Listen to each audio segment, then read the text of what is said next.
What's going on, guys? It's CT, and let's talk a little bit about productivity. So I know that we all want to get things done, but sometimes it feels like we're not just doing enough. And with the daily stresses of life, it could be really difficult to feel like we're actually doing anything. So in this video, I'm going to show you productivity hacks that all you guys can do to start getting more things done today. So let's go ahead and get right into it.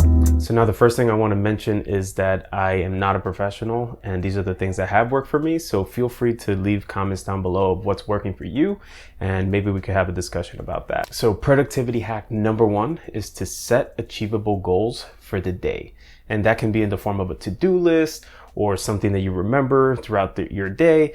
But one thing to remember is to make sure that you can do something and actually feel like it's been accomplished. So for example, for myself, what I'll do is I'll schedule 2 or 3 things that I want to do for the day, whether that be go for a walk, get a video done, get some work done, since I do have a full-time job, and that makes me feel like I'm actually accomplishing something. So you could use things like your Notes app or any app on the App Store to write your to-do list. And if not, you can also use a notebook to do that. So definitely one thing to remember is to make sure that you're using very small achievable goals. That way in your mind, you feel like you're actually accomplishing something. So you can start with something super simple like brushing your teeth in the morning, or turning on your computer and actually bringing up a website or bringing up the notepad so you can start writing. So these small little things are super simple hacks that you can use to train your brain to make it feel like you're actually accomplishing something. So now on to item number 2, which is to stop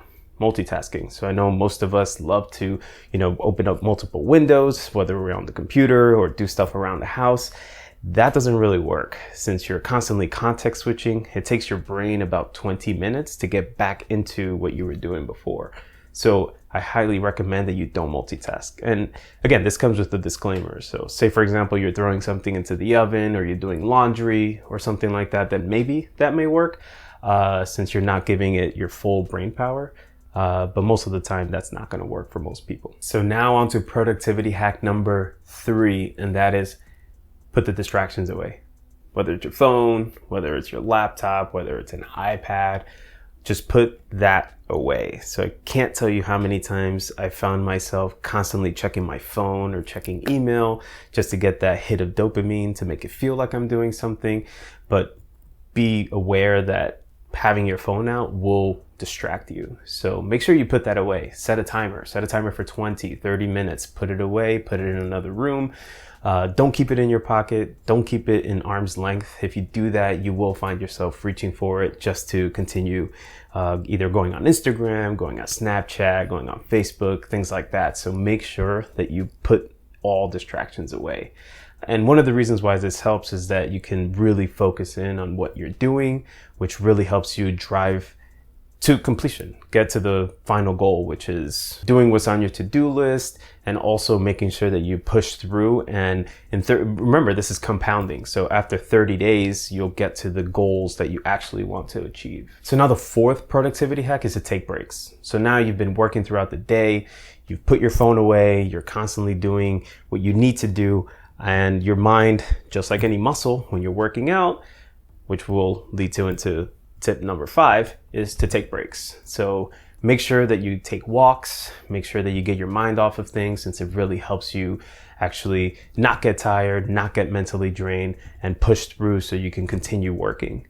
So on to tip number 5, and that is to exercise. So just as much as your mind needs to be exercised, well, your body does need that as well. And one of the things that I've noticed is when I exercise and when I take breaks, those 2 things combined, I'm able to come back to work and really solve a problem that I wasn't able to solve before. So I actually do software engineering, which requires a lot of mental power, and I find myself having to take breaks every 40 minutes or so, and then I'll spend 20 minutes doing a walk or maybe doing some pull-ups or doing some push-ups, and that really helps get the blood flowing, gets my mind off of things, and I'm able to go ahead and be a little bit more productive. So these are the 5 tips that I have for being productive. Let me know what you guys think down below, since this may not work for everyone. Again, these are the things that work for me. But I think if you start trying maybe one or two of these, especially the last two, which is to take breaks and to exercise, I think you guys will see a dramatic difference. But let me know down below. And if you guys have any questions, feel free to contact me. Leave a comment down below, leave a like, and I will catch you guys in the next one. Peace.